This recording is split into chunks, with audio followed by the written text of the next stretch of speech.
¿Alguien sí que esté pilas en el... Antes de acabarse el bumper me das 5, ¿no? Me dices 5 para yo contar mentalmente y estar al aire. Quita el que no se vea el reproductor. Déjalo solo ahí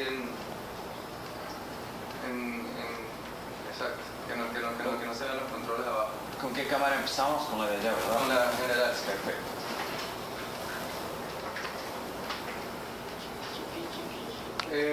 Vamos a salir al aire 10 segundos. Cuento 10 y entramos. Entra, o sea, 10, llega el intro que dura 40 segundos, quedan 5 segundos en blanco y entra. Perfecto.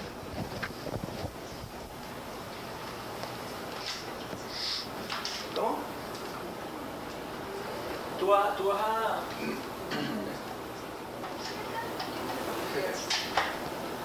Ajá. Esta previa no la da.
En 2017. Este resumen anual nos lo va a presentar Alfredo Velasco, que es parte de Usuarios Digitales. Vamos ahorita a revisar la claqueta con la información de nuestro invitado para luego enseguida darle la bienvenida a Alfredo, que nos va a estar acompañando en esta tarde con más información, con más detalle de lo que se ha realizado en Internet durante este año. Ante todo, agradecerles a ustedes y comentarles que nos pueden seguir a través de @canaltech. También estamos con @tikinauta para que podamos irles dando las actualizaciones de lo que vamos comentando aquí en este espacio. Vamos entonces con la claqueta de Alfredo Velasco. Correcto. Activista por los derechos de Internet. Trabaja como directivo en el tema de usuarios digitales en esta como ONG de usuarios digitales, y con él vamos nosotros a abordar estos temas. Se desempeña en este cargo ya en Quito desde el año 2015, si no me dejas claro, 2015. Equivocarme. Así desde el es. año 2015 ya aquí en nuestra ciudad de Quito. Antes estaba en Guayaquil, pero obviamente se trasladó con sus operaciones para acá. Vamos a conversar con él sobre estos temas interesantes, sobre todo sobre qué ha pasado con hackeos, intrusiones, amenazas a la integridad, en fin, tantas cosas que nosotros podemos abordar con él. Ahora sí, estamos de regreso con cámaras, ¿verdad? Estamos con Josué. Muchísimas gracias, Josué, detrás de la parte de producción, Pablito en fotografía, Joana también en la parte de Twitter y actualizaciones. En fin, todo el equipo está desplazado para poder ayudarnos. Santi también con la parte de producción. Alfredo, muy buenas tardes, bienvenido a este programa especial de Canal Tecnológico, retomando con mucha fuerza todas las actividades. Muchas gracias, José, por la invitación. Un honor estar acá ser la primera entrevista del 2018 y precisamente para revisar qué es lo que ha pasado en el 2017 de lo que tiene que ver con derechos humanos e Internet en Ecuador. Alfredo, hay muchos temas que cortar, hemos preparado nosotros algunas claquetas para ir revisando qué es lo que ha sucedido durante este año. Pero realmente ha sido un año electoral y creo que eso ha marcado todas las actividades, ha sido como el eje transversal en cuanto a intrusiones en Internet. Cuéntanos, por favor, qué es lo que ha pasado en este año electoral, así como un global. Bueno, nuestra organización ha tenido la oportunidad de hacer una medición desde el año 2016 lo hemos hecho 2017, es decir, hemos tenido un histórico, pero efectivamente los años electorales es donde más las amenazas y vulneraciones a derechos tienen mayor impacto. Nosotros hemos definido 9 categorías en las que básicamente hemos establecido una metodología de medición y obviamente ya hemos podido establecer una especie como de patrón. E insisto, el tema electoral a inicios de año, el tema de cambio de autoridades a mediados de año y el tema de todas estas denuncias que tienen que ver con corrupción, que realmente son denuncias que se vinieron haciendo muchos años atrás, pero que en este año han tenido algún avance ya a nivel judicial y que obviamente también han tenido cierta repercusión también en Internet. Y sobre todo en Internet también han salido algunas denuncias que luego se han hecho reales, es decir, han sido el punto de salida para luego judicializarlas ya en la parte física, ¿no es cierto? Del mundo virtual al mundo real en cuanto a la justicia. Efectivamente, uno de los temas del año pasado que nosotros hicimos la medición fue precisamente el impacto que tuvo la ley de comunicación en los medios de comunicación y cómo algunos periodistas y algunos comunicadores se habían trasladado al Internet donde tenían una mayor libertad de establecer sus propias líneas editoriales y en donde ellos pudieron establecer también ciertas denuncias, pues no que, insisto, fueron muchos años atrás, de manera se están tomando en cuenta por las autoridades y que de alguna manera está avanzando el proceso judicial. Qué bueno, realmente. Nosotros hemos revisado y ustedes han hecho obviamente este tipo de monitoreo mucho más impactante. Nosotros por lo general lo que cómo se usaron las redes sociales, ahí identificamos algunas de las cosas, coincidimos realmente con ustedes, pero hackeo e intrusión, vamos a ver, por ahí teníamos también una claqueta para esta pantalla de aquí atrás para ir poniéndola y acompañando en los temas. Hackeo e intrusión, 27 casos, Alfredo, de hackeo e intrusión. ¿A qué se refiere esto justamente para quienes no están muy familiarizados con el tema? Sí, dentro de esta categoría lo que nosotros pusimos son las cuentas principalmente en Twitter electoral de una manera hackeadas, es decir, que fueron tomadas por otras personas y que comenzaron a difundir otro tipo de información a la que los dueños realmente querían dar a través de su timeline. ¿Hay una vulneración a la seguridad de la cuenta de esta persona? En este caso se burlan las claves, las seguridades y acceden fraudulentamente. No deja de ser un delito tampoco, ¿no? Efectivamente, en el Código Penal esto de aquí está tipificado, obviamente también tiene sanciones. Lo que ha pasado de manera general desde el 2016 y 2017, las autoridades tienen una investigación, pero dentro de la campaña electoral fue donde se dieron la mayoría de estos casos. Dentro de la campaña electoral. Dentro de la campaña electoral. Eso también como un acto de difusión negativa, lo que se conocía como propaganda negra. Sí, pero más allá, o sea, hubieron algunas variantes bastante interesantes en las cuales, por ejemplo, un candidato a la vicepresidencia comenzaron a sacarle todo lo que eran los chats que él tenía en WhatsApp. Privados, ¿no? Privados. Fue bastante interesante, o sea, eran temas de fotos, era tema de conversaciones personales que él tenía y que realmente no tenían razón de ser de que se hayan difundido en cuentas de políticos que tenían muchísimo alcance y obviamente en una coyuntura electoral que las habían hackeado precisamente para dar difusión de esta información personal. Bastante delicado tomando en cuenta, Alfredo, que en la Constitución está consagrado el hecho de que nosotros tengamos derecho a la privacidad de las conversaciones, ya sea electrónicas cuanto físicas, y esa vulneración va más allá de cualquier antecedente que hayamos nosotros visto en campaña electoral, es decir, que la información de nuestros teléfonos, los chats personales, también sean utilizados en este caso como propaganda negra. Claro, y más allá del tema constitucional, nosotros tenemos otros acuerdos internacionales. Recordemos la Declaración Universal de Derechos Humanos, la Carta Americana de Derechos Humanos, en las cuales se consagra el derecho a la intimidad y obviamente incluso ahora las Naciones Unidas, después de las revelaciones de Edward Snowden, respecto a que estaban vulnerando la privacidad e incluso que estaban vulnerando la privacidad de ciertas autoridades de otros países, tomaron cartas en el asunto y ya la privacidad tiene una relatoría especial. Más allá del tema de la libertad de expresión, la privacidad tiene una relatoría especial en la cual se están viendo los avances y retrocesos que han habido en el mundo. ¿Quién estaba de relator de como sea en Argentina? No recuerdo el nombre, pero la verdad era muy interesante el trabajo que él venía haciendo ya como el representante, en este caso, de la privacidad, adentrándose en profundidad en este tema. O sea, estaba anteriormente Edison Lanza, Ajá. que obviamente es un perito respecto al tema, Frank LaRue también, que es una eminencia respecto a todo este tipo de temas que tienen que ver con privacidad y libertad de expresión, principalmente en la era digital. Perfecto. Interesantísimo. 27 casos en total de hackeo e intrusión. Tiene que ver hackeo a redes sociales, sino también hackeo a cuentas de correo electrónico, a conversaciones privadas dentro de WhatsApp. Es decir, hay un montón de información que se ha hecho pública a través de estos 27 casos. ¿Estos han tenido denuncias judiciales ya oficializadas o solo han tomado usted la información que se publica en redes sociales o en espacios digitales?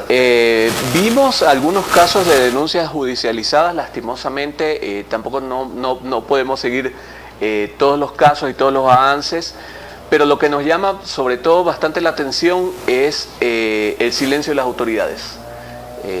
Da bastante a entender que se piensa de alguna manera, por este silencio, de que el tema de Internet es menos importante de que si pasara en la vida real.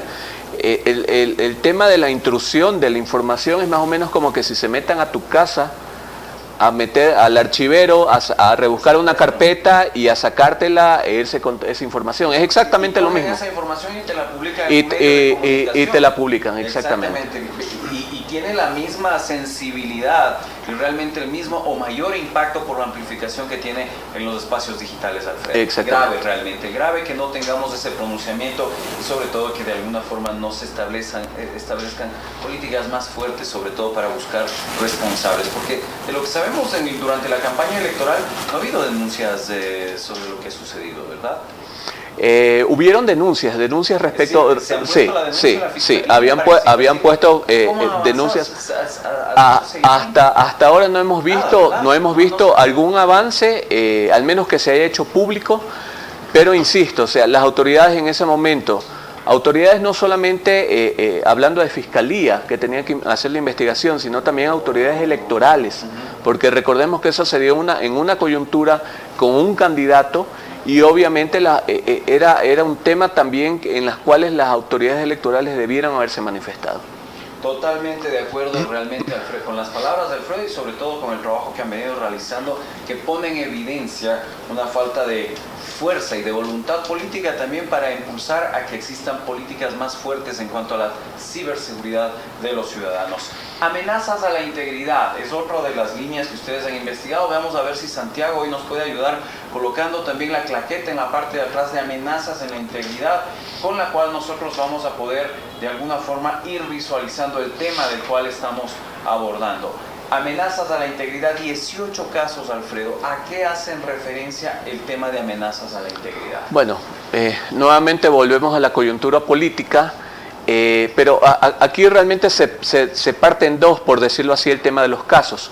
Por un lado, nosotros tuvimos las amenazas a la integridad de grupos políticos afines y contrarios al régimen anterior, y por otro lado también tuvimos el tema de la famosa marcha contra la ley de la prevención y erradicación de la violencia de la mujer por el tema de género. Recordemos que hubo una marcha multitudinaria que comenzó con un tema de redes sociales bastante fuerte, un debate interesante al inicio, pero que se tornó violento de lado y lado. Caramba, sí, con lamentable, ¿no? Sí, muy lamentable, en donde llama la atención que eran dos bandos que proponen bastante la tolerancia y el amor, y finalmente lo que expusieron fue su intolerancia y la violencia. Terminaron exponiéndose de una forma totalmente negativa, yéndose los unos contra los otros, lo cual resulta bastante negativo. Claro, e insisto, sobre todo porque son grupos, son bandos que promulgan tolerancia y amor y demostraron todo lo contrario en redes. ¿Cuándo consideras tú que existe una amenaza a la integridad? Específicamente cuando, por un lado, establecen que van a causar un daño físico a alguna persona y lo anuncian a través de redes sociales. Correcto. O sea, que va a haber un secuestro, te voy a golpear, te voy a ir a buscar para hacerte daño, cuando ya vemos información que hace referencia a un daño físico que pueden realizar a las personas. Realmente, qué mal que estemos cayendo en esto, y qué bueno que de alguna forma ustedes estén poniendo en evidencia que tenemos este tipo de problemas y que de alguna forma en el mundo de las redes sociales, en el mundo de internet, no todo es color de rosa. Tenemos problemas como sociedad para poder ir enfrentar este tipo de amenazas, este tipo de situaciones o circunstancias que se dan lamentablemente con 18 casos. ¿Algún nombre en específico que queramos poner probablemente de una amenaza, tal vez de las más conocidas? De las más conocidas hubo una amenaza al periodista Martín Payares de Cuatro Pelagatos, en el cual incluso tomaron fotos de su esposa y de su hija. ¿Sí? Entonces obviamente como cualquier padre uno se siente por un lado desprotegido, por otro lado vulnerado, y obviamente esto de aquí hace que las personas de alguna manera lo pensemos dos veces antes de emitir cualquier opinión, pues, ¿no? Porque es lo que tratan de hacer. Correcto. Menos mal, o sea, muchos ecuatorianos tuvimos bastantes años de aprendizaje de este tipo de amenazas, entonces ya sabemos hasta qué punto son reales. Y algunos ya están curados realmente en salud de tomar estas cosas como una amenaza que realmente se va a concretar. Pero qué pena que se hayan dado. Abuso de copyright, 3 casos. ¿A qué hace referencia el abuso de copyright? Existe una ley en Estados Unidos sobre el tema del copyright, una se llama DMCA por sus siglas en inglés, en la cual establece de que uno puede hacer una notificación de cierto contenido que está protegido por copyright. Y obviamente los servicios intermediarios, háblese de Facebook, Twitter, Google, YouTube, cualquiera donde esté la pieza sobre la cual se hace notificación de copyright, tiene que bajarla de manera inmediata. ¿Qué puede ser música? ¿Qué pueden ser textos? Que puede ser exactamente músicas, textos, en este caso fueron caras del presidente, del anterior presidente, fueron documentos públicos en la cual había un logo de Ecuador, All You Need Is Ecuador. Entonces, como dentro del documento había esta imagen que estaba protegida por copyright, hacían la reclamación y obviamente el documento le daban de baja para que no se lo pueda revisar. Correcto, que serían un poco los casos más emblemáticos también. Claro, y sobre todo más allá del tema de la denuncia de copyright es el tema del abuso, porque no era un uso correcto, sino un abuso para tratar de bajar cierto contenido que pueda resultar incómodo del poder. Ataque DDoS, para quienes no están familiarizados con el tema, ¿qué es un ataque de DDoS? Es básicamente un ataque de denegación de servicios. Uno comienza a hacer requerimientos en tal volumen que el servidor no logra satisfacerlos y finalmente colapsa. Casos emblemáticos, por ejemplo, tuvimos cuando hubo el conteo electoral. En la segunda vuelta algunos portales comenzaron a caer precisamente por este tipo de ataques, y el que era más importante en ese momento era el control que estaba haciendo Participación Ciudadana, y que también cayó por un ataque de DDoS en ese momento. Lo que pasa es que hay demasiados usuarios o pseudo usuarios que están tratando de acceder a ese control electoral que estaban en ese caso haciendo. El contexto es realmente importante, ¿no? Exactamente. O sea, más que haya sucedido, realmente es el contexto en el que se dio. Estábamos en elecciones, estábamos en una segunda vuelta decisiva para el país, y fue allí cuando se da esta denegación de servicio. Y también otro de los importantes es cuando el portal del Consejo Nacional Electoral de igual forma cayó justo en los minutos más críticos, más exactamente. álgidos, Alfredo. Y estamos hablando... Tal vez el número no es tan importante, son exactamente. 3 casos, pero es el contexto el que realmente nos aboca a que tengan un montón de importancia. Exactamente, tú lo has definido de manera correcta, o sea, fue el contexto en el cual el Consejo Nacional Electoral, habiendo pasado el mismo problema en la primera vuelta, porque no estamos hablando solamente de la segunda vuelta, en la primera vuelta también hubo un problema, en la segunda vuelta vuelven a repetirlo, sabiendo y teniendo los recursos necesarios para poder solventar esta situación. Lastimosamente no lo hicieron y obviamente esto de aquí llevó bastante cola, se habló de un tema de un fraude electrónico, de un apagón digital, etcétera, etcétera. Lo cual dentro de lo que nosotros revisamos no vimos alguna evidencia de tales comentarios, pero obviamente se presta muchísimo a suspicacias. Sobre todo las suspicacias que decían que cuando estaba habilitado el portal era una dirección y luego cuando regresa al portal ya obedecía a otra dirección, es decir, ese tipo de comentarios que circularon también a través de las redes sociales son realmente preocupantes cuando estás en el contexto de elegir un nuevo presidente. Claro, no, y se dieron algunas cambios de direcciones para ver el conteo, pero insisto, esto de aquí no da como para una evidencia de decir que efectivamente pasó lo que se rumoraba, sino que obviamente fue un tema técnico que, vuelvo a recalcar, se pudo haber evitado, que pasó en primera vuelta y que se contaba con los recursos suficientes para que en la segunda vuelta no volviera a ocurrir, pero ocurrió. Claro, y no quede además ninguna tela de duda, tranquilidad de la gente sobre Exactamente. todo eso. Información falsa, estas noticias falsas que circulan con cada vez más frecuencia en las redes sociales. Y allí sí, Alfredo, yo quiero apelar 6 casos. No es muy poco para lo que probablemente la avalancha de noticias falsas que recibimos en el día a día, esta proliferación además de medios de comunicación falsos con nombres muy parecidos a los medios de comunicación que ya conocemos. Es decir, todos los días estamos enfrentando esto también, Alfredo. ¿Cómo ves tú o cómo evalúas el tema de la información falsa? Bueno, recientemente ha habido un problema bastante grande respecto a lo que se refiere a información falsa en las últimas elecciones de Estados Unidos. Recordemos que hay una discusión bastante fuerte respecto a la intervención rusa, que ya se ha detectado, que ha comprado publicidad, que ha tenido cierta cantidad de gente trabajando, operaciones rusas trabajando directamente en Estados Unidos para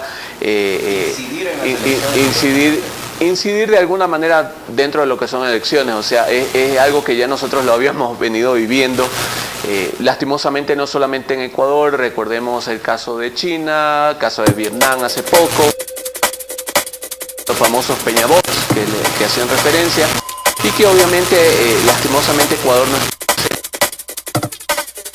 aproximadamente 2012 Twitter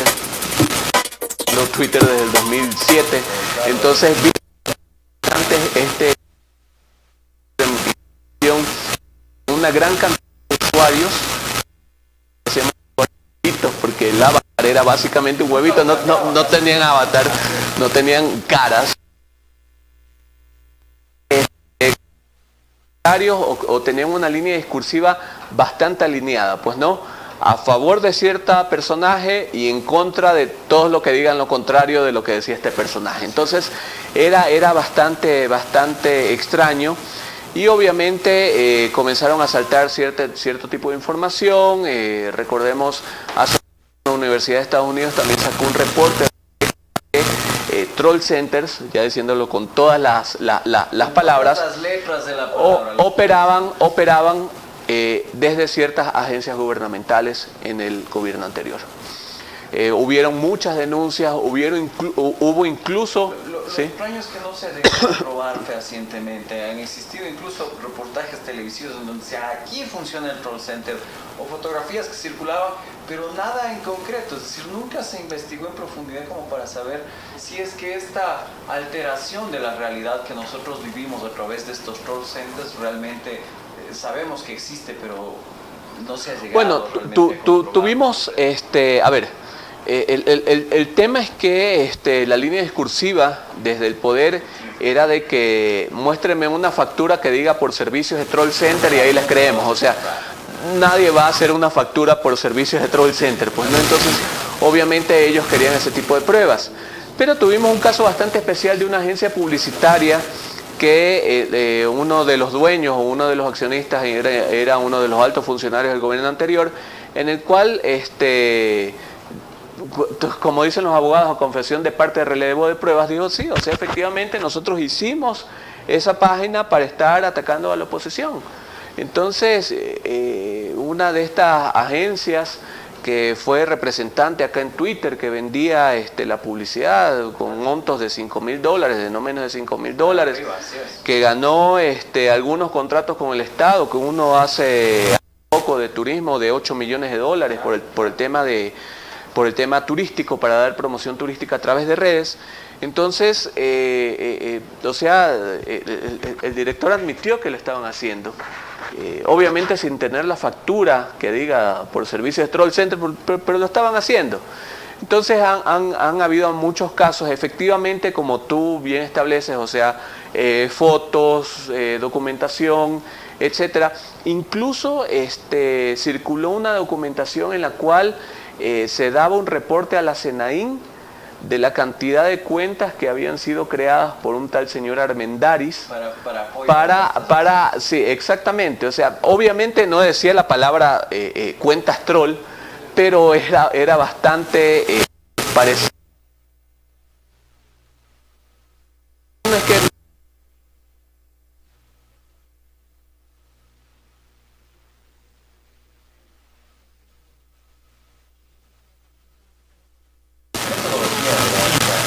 Vamos entonces con el tema de datos personales. 9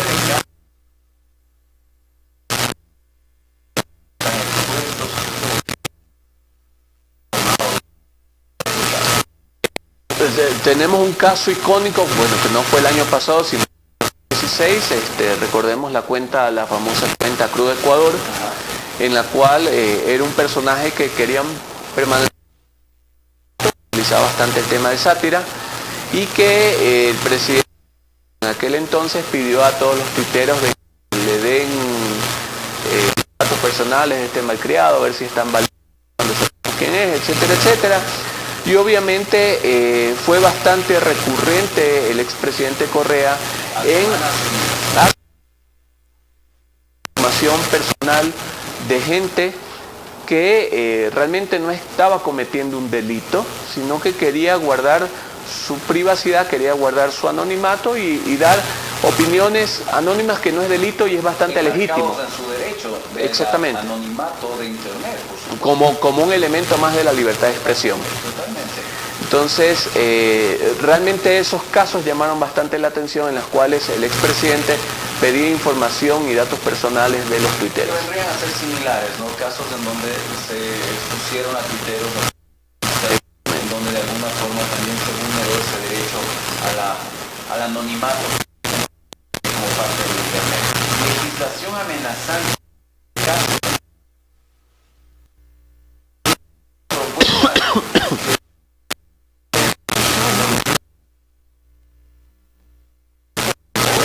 En cuanto a redes sociales, algo que realmente Y nuevamente volvemos al contexto.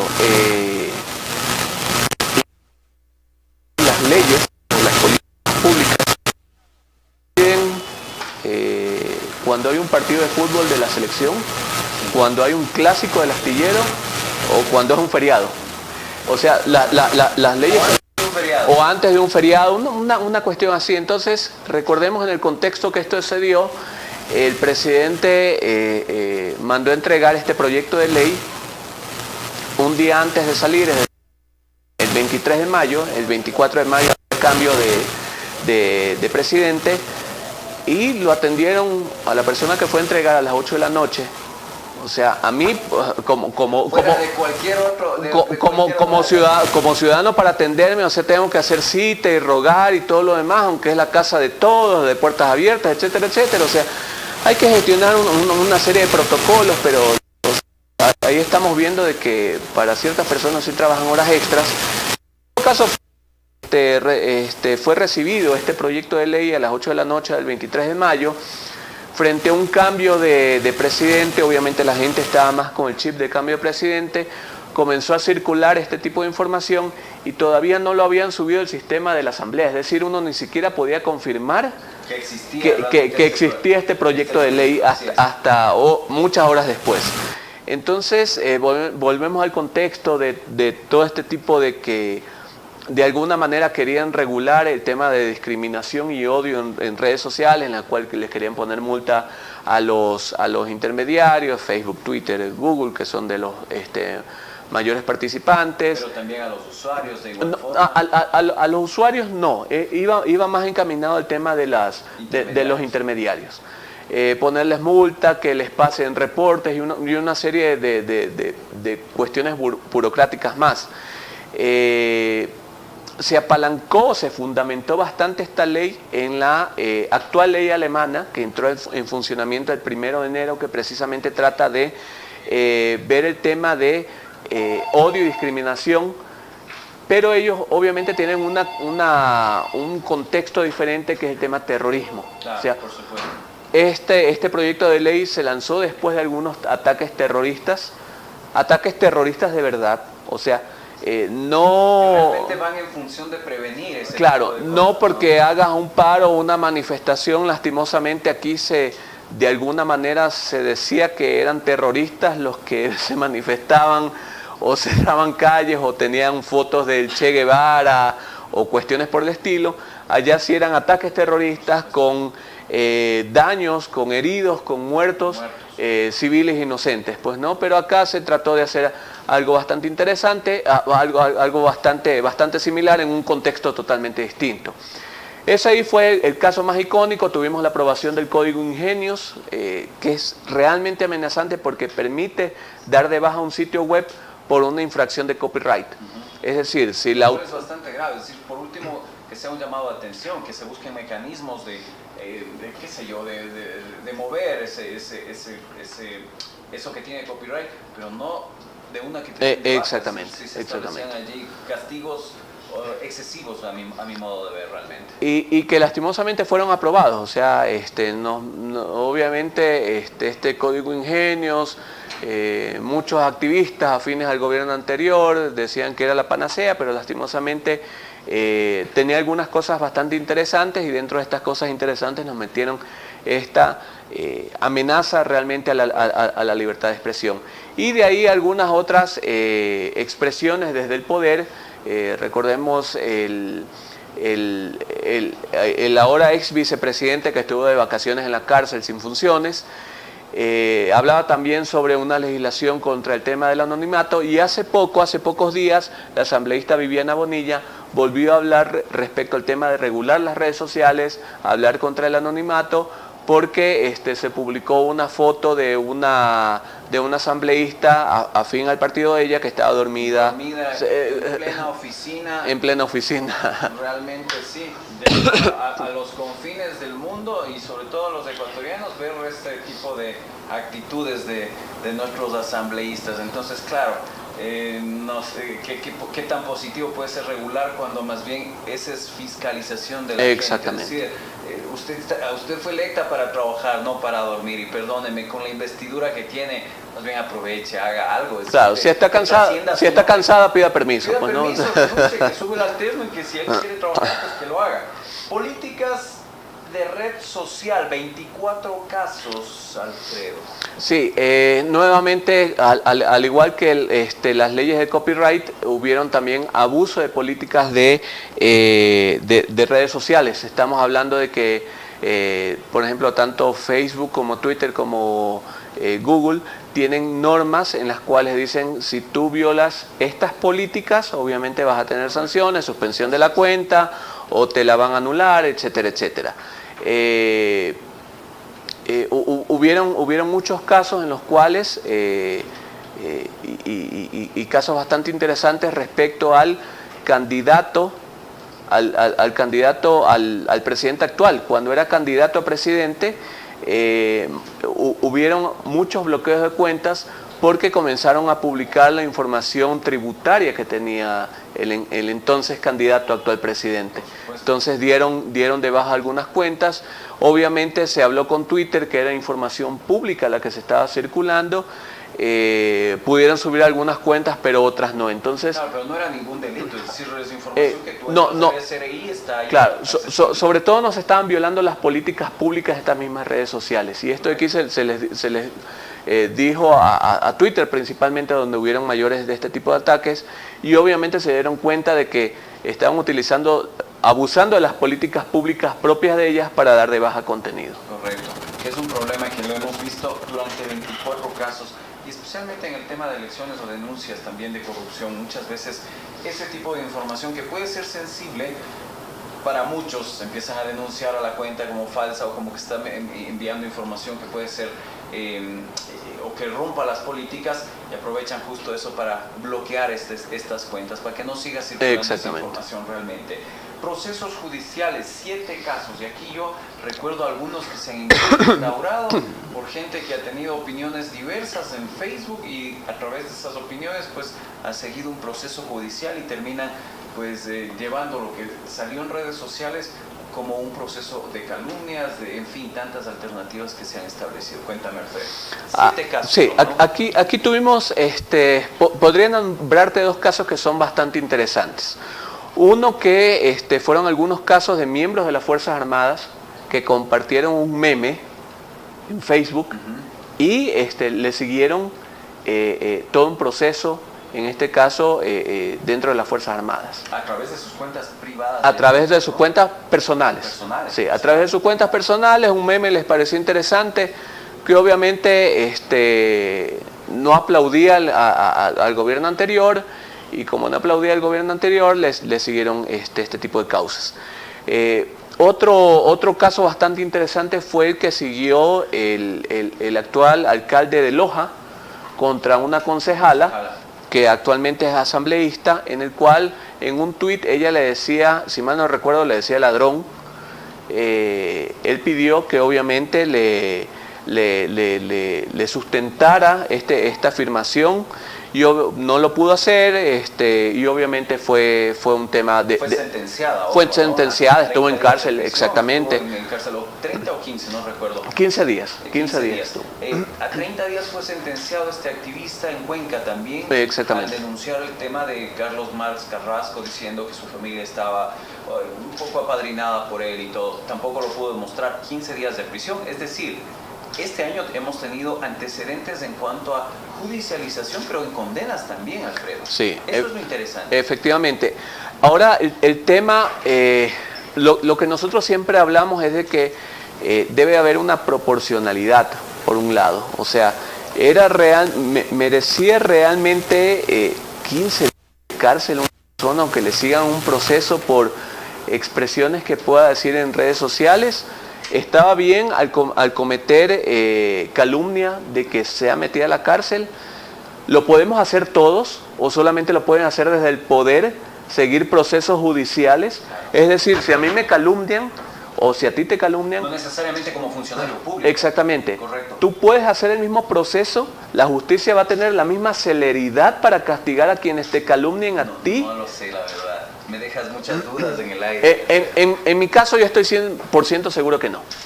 En mi caso particular. Sí, he tenido por ahí, obviamente cuando uno comienza a hacer este tipo de reportes no le cae bien a todos, y por ahí he tenido algunos insultos, amenazas y todo lo demás. Y estoy seguro de que si yo hubiera seguido un proceso que obviamente me hubiera costado, no hubiera tenido la celeridad. Tampoco favorablemente para ti. Sí, o sea, gasto y todo lo demás. Entonces, o sea, siempre esos son los elementos que vemos. O sea, si lo puede hacer cualquier persona, si existe una proporcionalidad de la condena respecto al delito que cometió, y si es que de alguna manera el delito es tan grave, porque recordemos que también las personas en funciones públicas están también expuestas y tienen que tener cierto grado de flexibilidad a que sean de alguna manera denunciadas o señaladas. Totalmente de acuerdo. Realmente es importantísimo que nosotros de alguna forma hagamos esta evaluación, puesto que Aquí se puede denotar también la libertad que tenemos los ecuatorianos de poder expresarnos dentro de redes sociales y espacios digitales o plataformas, el nivel de acceso también, las denegaciones, es decir, hay cosas que sí es importante analizarlas como para arrancar el 2018 y en especial que no se vuelvan a repetir. Exactamente. ¿Cómo has sentido tú a este nuevo gobierno con la intensidad en el trabajo de redes sociales? De alguna forma se siente que también ha bajado tal vez esa confrontación, ese nivel de confrontación que existía. ¿Cómo perciben ustedes como usuarios digitales? A ver, el histórico es bastante interesante porque nos permite establecer comparaciones. Nosotros en el año 2016 tuvimos 160 vulneraciones. En este año tuvimos 106. Recordemos que el gobierno anterior duró hasta mayo, o sea, hasta casi medio año. Es decir, si nosotros nos ponemos realmente a comparar, serían 6 meses del nuevo gobierno respecto a 6 meses del gobierno anterior y el año completo del gobierno anterior.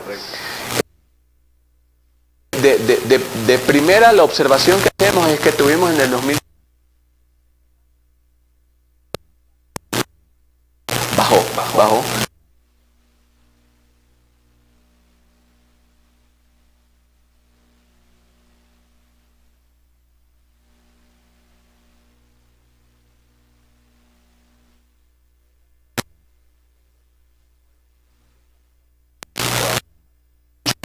Cuando ya Esa es una pregunta.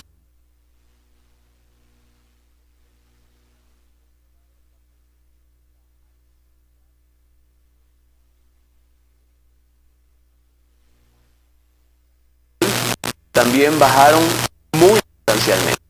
O sea, pudimos darnos cuenta de que la agresividad, la violencia que había en redes sociales a través de cuentas que obviamente eran muy alineadas, bajó las cuentas, muchas de estas cuentas se desactivaron. Desactivadas. Sí, efectivamente, y obviamente, de alguna manera se pudo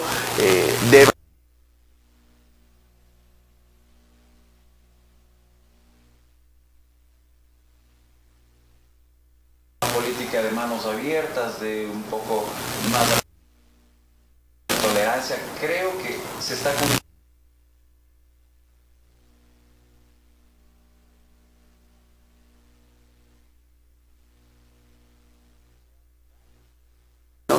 con políticas públicas y sobre todo con acciones desde las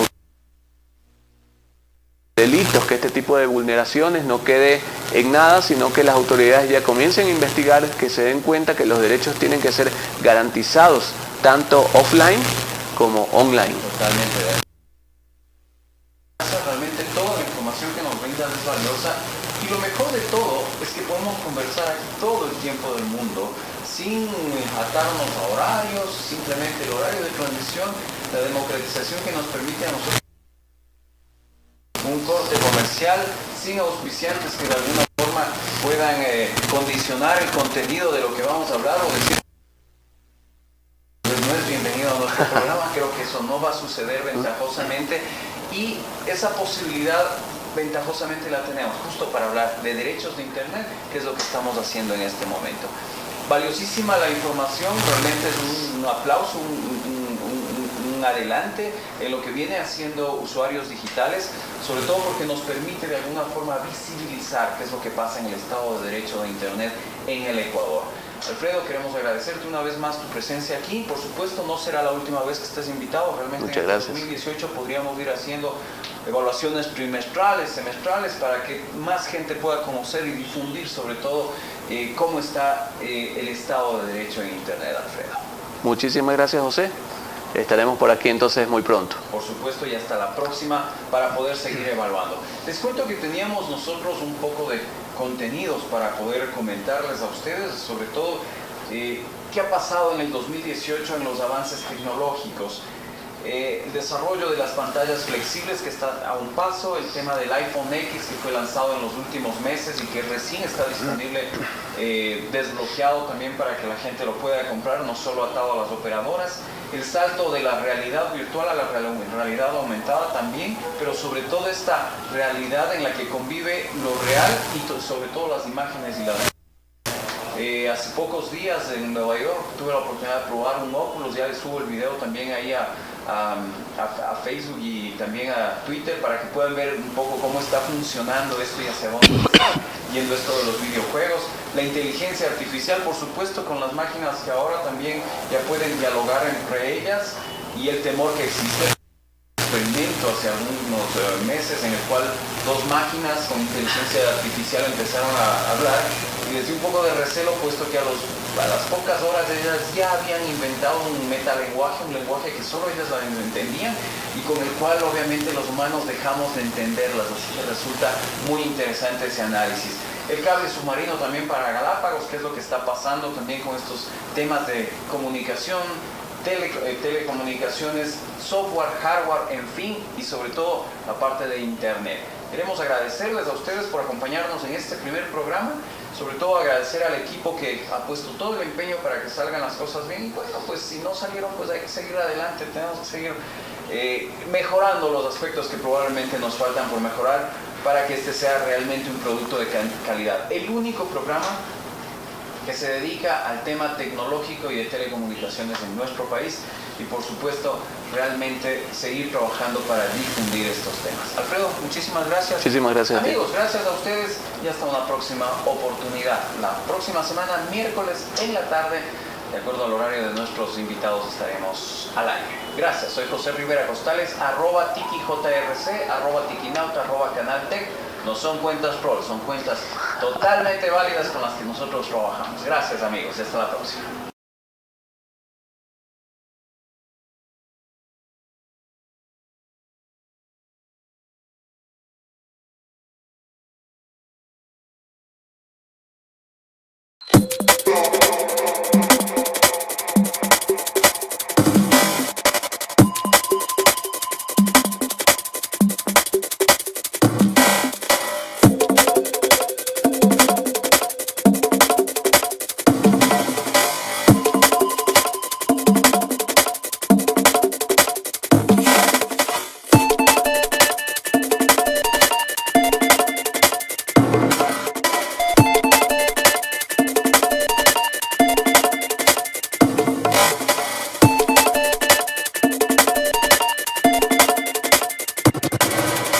Cool down the dance hall.